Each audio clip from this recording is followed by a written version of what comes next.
Welcome back to my channel. तो आप सोच रहे होंगे कि इतनी गर्मी में मैं पौधा क्यों काट रही हूँ। तो मेरे को ये गमला यहाँ से शिफ्ट करना था। तो जब कभी गर्मियों में इधर, सर्दियों में उधर, मैं पूरी टेरेस पे अपने गमलों को घुमाती रहती हूँ। तो अभी मुझे गमला शिफ्ट करना है जहाँ पे थोड़ी कम धूप आती है उस साइड को।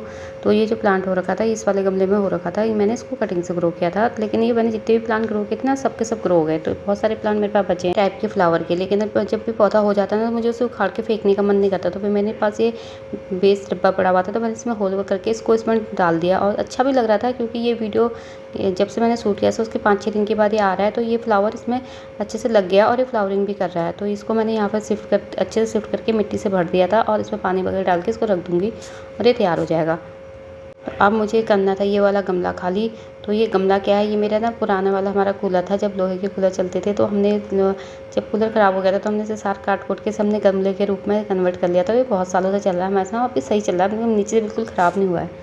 चीज़ें ना, अब की चीज़ों में मैंने ये बड़ा अंतर देखा कि पहले की चीज़ें बहुत सही चलती थी, अब की चीज़ें इतनी चलती नहीं है। तो इसको पूरा खाली कर दिया। अब मुझे इसको शिफ्ट करना है उधर जहाँ इसमें धूप कम आएगी, क्योंकि मैं इसमें कुछ सब्जियाँ लगाऊंगी अभी। तो इसको इधर शिफ्ट करने के बाद इधर थोड़ी धूप कम आती है, इवनिंग की धूप इधर आती है, मॉर्निंग की धूप इधर नहीं आती। तो इसको अच्छे से शिफ्ट कर लिया।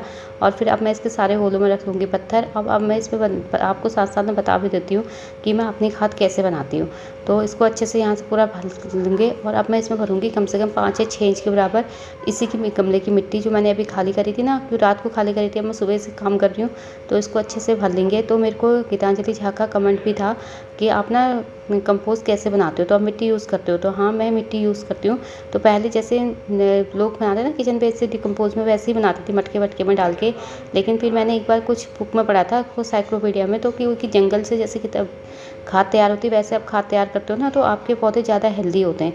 तो नीचे मिट्टी भरने के बाद उसके बाद मैंने इसमें अच्छे से भरा, पूरा एक कट्टा भर के पत्ते जो मैं उठा के लाई थी पार्क से। आजकल तो पत्तों की बहुत भरमार है, आप जहाँ भी जाओगे आपको सूखे पत्ते अवेलेबल होते हैं, वहाँ इकट्ठे करे होते हैं, बस आपको भर के लाने होते हैं। तो मैं पूरा ऐसे अच्छे से भरा। अब मैं इसके ऊपर भरूँगी 2 इंच करीबन फिर से वही वाली मिट्टी जो मैंने इस वाले गमले की मिट्टी को खाली किया था। तो इससे मेरी ना 2 चीज़ें हो जाती है। एक तो मेरे पास मिट्टी, एक गमले की मिट्टी में 2 गमलों में यूज़ हो जाती है, और दूसरा ये खाद भी खुद ही तैयार हो जाती है। और मैं खाद अलग से मेरे को बनाने की ज़रूरत नहीं पड़ती है। ऐसे मतलब किचन वेस्ट वगैरह को बहुत ज़्यादा ऐसे अलग से डब्बा बना के डिकम्पोज नहीं करती। फिर उसके ऊपर से मैंने टमाटर के अपने सारे पौधों को आज उखाड़ा है, तो उसके ये लकड़े मकड़े सब थे, मैंने सारे इनको भर दिया, क्योंकि सब डिकम्पोज होंगे। और ये मेरा किचन का वेस्ट था। तो किचन का वेस्ट भी मैं बहुत ज़्यादा गीला नहीं यूज़ करती, मैं इसको ना थोड़ा सा सुखा लेती हूँ। जैसे कि अगर मुझे शाम को काम करना होता है, तो सुबह सारा अपना किचन का वेस्ट ला के मैं छत पे ऐसे छोड़ देती हूँ। तो ये हल्का सा सूख जाता है, क्योंकि जो गीला वाला किचन वेस्ट होता है ना, उसमें कीड़े बनते हैं। तो मुझे उसको देख के थोड़ा अजीब सा लगता है। अगर आप सूखे किचन उससे आप खाद बनाते हो ना, तो आपके यहाँ कीड़े नहीं होते। और ये मेरे फूल जो मेरे मंदिर से आते हैं, तो ये आए हुए थे, तो मैंने इनको भी पूरे अच्छे से लिया, इनका भी ढक लिया। तो फूल डालने से एक तो गेंदे के फूल में एंटीबैक्टीरियल प्रॉपर्टीज़ होती है, तो कीड़े कम बनते हैं। दूसरा, आपकी खाद तैयार हो जाती है। और दूसरा, इसमें पानी, इसके में मॉइस्चर बहुत रहता है। और ऊपर से मैंने अपने भर लिया ये जो मैंने पिछली बार खाद तैयार की थी, मतलब जो मैंने घर में बना के रखे थे, सेम प्रोसेस से मेरा पूरा एक ग्रो बैग था, उसमें मैंने बना के रखा था। और वाली मिट्टी से भर ली। ऊपर मैंने कम से कम 5-6-7 इंच मिट्टी भरूँगी। जब तक मेरे जो प्लांट में लगाऊंगी नीचे 7-8 इंच नीचे जाएंगे, तब तक नीचे के फूल वगैरह सब डिकम्पोज होकर खाद बनने लगे। तो इससे उस पर मुझे क्या होगा, बार बार खाद डालने की ज़रूरत नहीं पड़ेगी। तो मेरी कंपोज हो गया तैयार। Bye bye.